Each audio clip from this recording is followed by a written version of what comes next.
Update: I didn't tell my father and stepmother about my son's birth.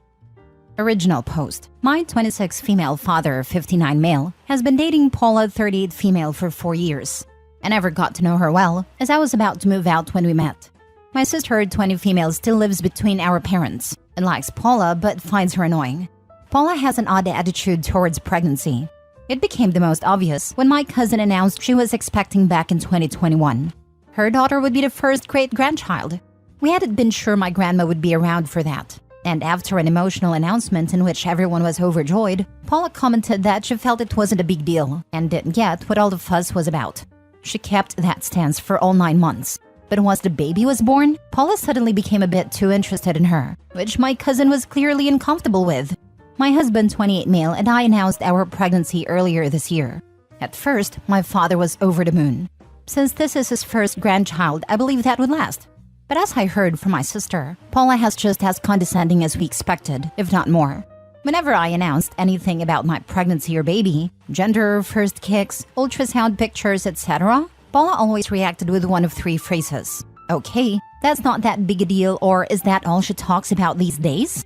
I didn't care about it at first, but after a few weeks I started to notice my father was also losing any interest he had in my pregnancy. As the months went by, he became increasingly detached and standoffish.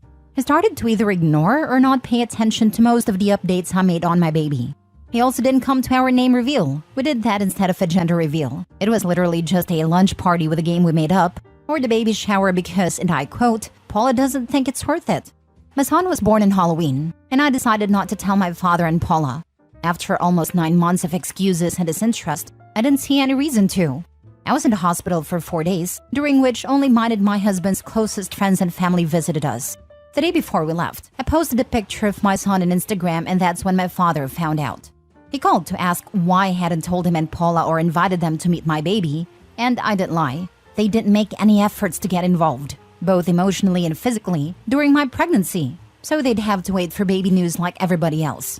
My father and Paula are furious, accusing me of using my son as a pawn and keeping them away out of pettiness.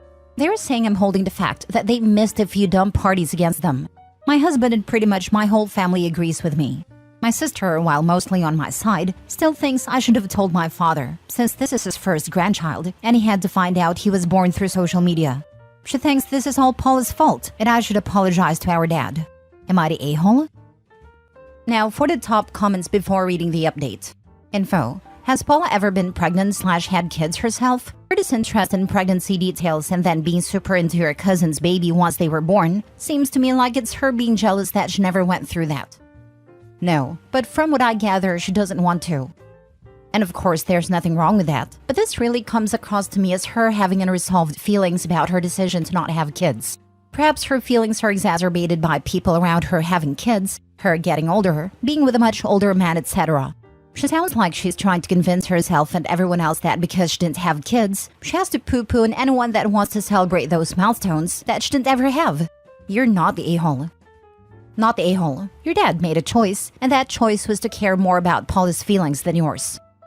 Exactly this. Does he not have his own brain? He couldn't go to his grandchild's naming party because Paula didn't think it was worth it? She's perfectly allowed to think that, and not attend. However, if the grandfather of the child wanted to be there, he could, and should have said to his wifey, "Have a great afternoon. I will see you after the naming party." Lol, not the a-hole. And furthermore, 1. Don't have any second thoughts about if what you did was right or wrong.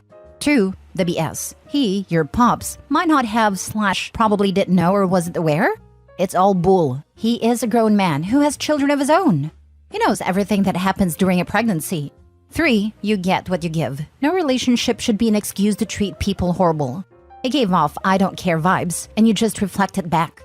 You shouldn't have to go out of your way. Your job is to grow a baby. Your dad's job is to grow a pair. You're doing great. Set the boundaries and stick to them. You don't owe them a relationship with your son. That needs to be earned and nurtured by him. Good luck and congratulations. Update. Most of the comments helped me understand that I did the right thing. Maybe I was the a-hole, but I had the right to be one. My final conclusion was, be rude to me through a hard time in my life? Fine. Have fun in the peanut gallery. I decided that I wasn't exactly comfortable with the idea of Paula holding and cooing over my newborn after almost 9 months of rudeness and lack of acknowledgement.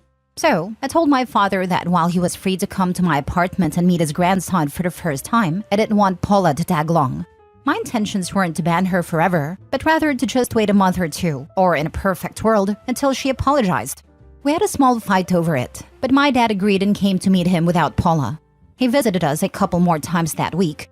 During these visits, he was cold and short with me and my husband, and I ended up being cold in return. This was admittedly not my proudest moment, but I was too tired and angry to care at the time. A little under 2 weeks ago, my paternal aunt and 2 cousins, including the one I mentioned in my previous post, came from out of state. My cousin stayed at my apartment while my aunt stayed at my father's.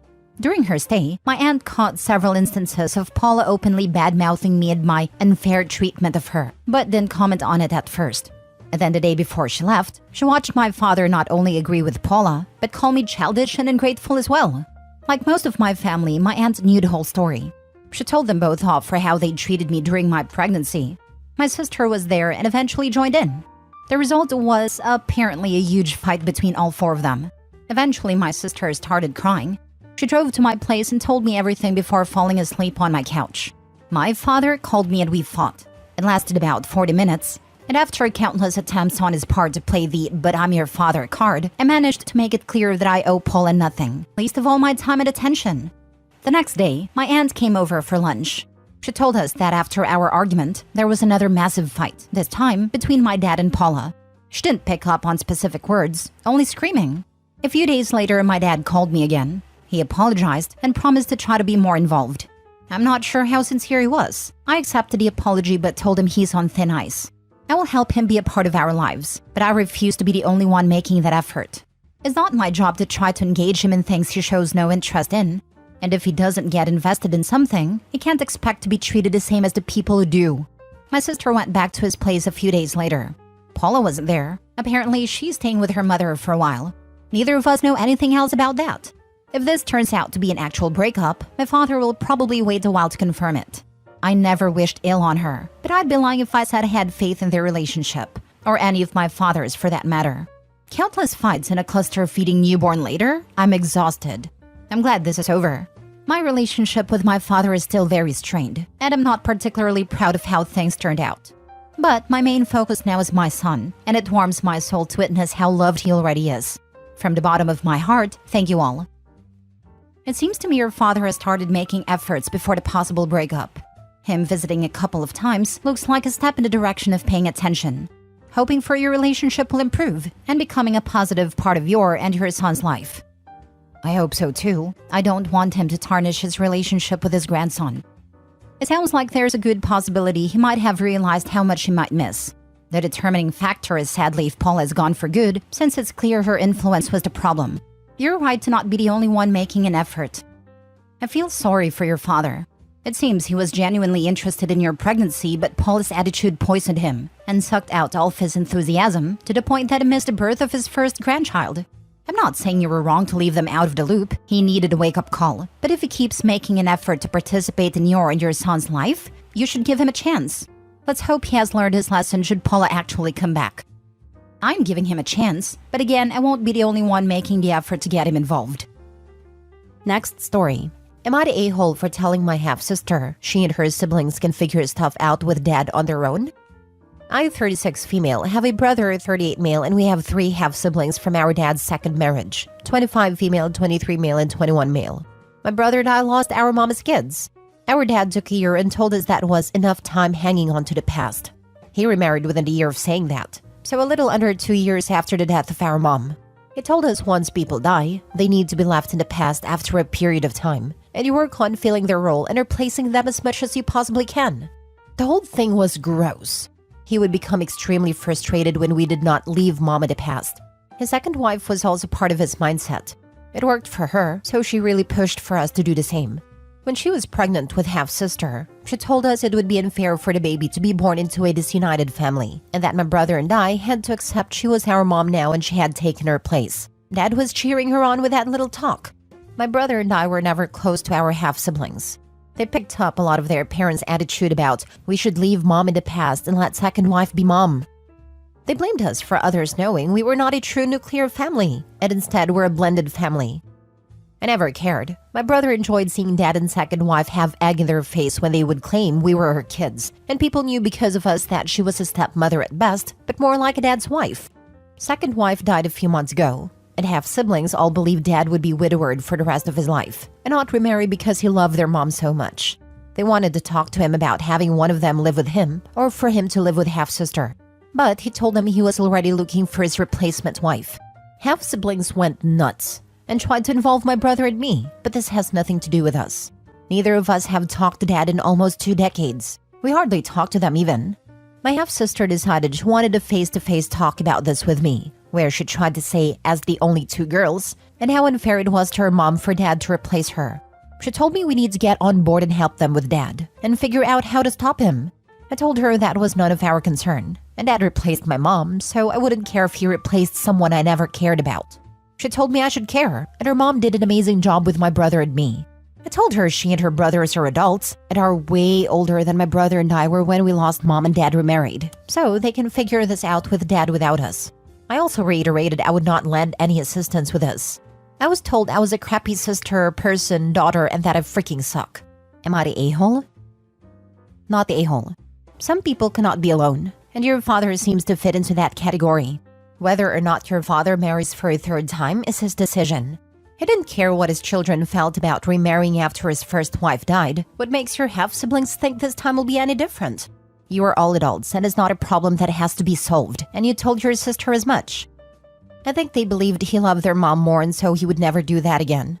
I also think it stands out to them that he is dating less than a year after their mom passed, when he waited a full year after we lost ours. He does what he does, and they will have to learn to either be okay with it all, including how he talks about it, or go distant like my brother and I did. But I do not want to get involved. I really don't care. Not the a-hole. Your father and stepmother were a-holes. People can move on with their lives, but to say you should forget about someone and replace them is gross. And your half-siblings are now experiencing what you went through. I wonder why they thought your dad would be any different now. He was supposed to love their mom more and want to remain faithful to her even in death. He was supposed to love and care less for mine and my brother's mom, or maybe not at all. Have they even apologized for their behavior now that they are going through the same thing? Or do they still think you were unjustified in your feelings? If so, that's hypocrisy at its finest. They still think we were unjustified. They still expected us to care more about their mom than our own. Last story. Am I the a-hole for telling my husband that he has to let my dad witness his colonoscopy? My mother-in-law wants to be in the room when I give birth. She's an unpleasant and pushy woman, and none of her own daughters have allowed her near them when they gave birth. My sisters-in-law are all at least 12 years older than my husband, and are all done having kids, so I am the last chance for my mother-in-law to see the birth of a grandchild. I have zero interest in letting that judgmental old woman see me down there. She has objected to me from the beginning because I have tattoos and I'm not in any way interested in being a stay-at-home wife. I have a lot of tattoos and a career I plan on continuing. And I have tattoos down there that are none of her business. My husband is her baby boy. He is a good husband and has stood up for me against her many times. When she tried to interfere with our wedding, he put his foot down. When she tried to convince him that we should move to his hometown where he could work from, but I would not be able to find an employer in my line of work, he said no, because my career is important to me. And while we can live off of his earnings and the cost of living is lower in his hometown, our combined earnings are much better altogether. She has started crying to him that all she wants is to see a grandchild being born. All her friends have experienced it, and she wants it. He's starting to crumble under her emotional blackmail. So, I made it clear that the only way I would agree was if, before the birth, my husband made arrangements for my father to witness him getting a colonoscopy. He would need a ride anyway, so 2 birds, 1 stone, you know. He said I'm being ridiculous. But I said none of my brothers would let my dad see them getting a camera shoved up their behind, and it felt left out. He finally understood my point, but his mother is upset that I used such a stupid comparison. She says that it isn't the same thing at all. So I offered to change it to me watching her get a Brazilian wax, and she has it called in a week. Now for the top comments. Ha ha ha ha, you pulled that off perfectly. Not the a-hole. Ignore her. I don't understand a fascination with wanting to see another woman giving birth. Your body does not become public when you get pregnant. The entitlement isn't real. As a former doula, I can also tell you that either it's a long day or 3 of a lot of hard work supporting the laboring woman, or your useless presence means you're a jerk who is sucking the life out of the room. Not the a-hole. Your boundaries are important, and it is unfair for your mother-in-law to pressure you into something so personal against your wishes. Alright, this is among the funniest AITAs I have ever come across. Not the a-hole, and congratulations on a really smart move. Giving birth is not a spectator sport. No means no. My sister-in-law was worried about people coming to the hospital, so she just straight up didn't tell anyone when she was going into labor. We got a text a couple days after the birth that had a picture of the baby. There are some situations where you just gotta not put up with all the BS. You can talk to a nurse and tell them only XYZ person is allowed for the birth, and they don't mess around with us. They will have security escort them out. I know not telling anybody is easier, but there's another option.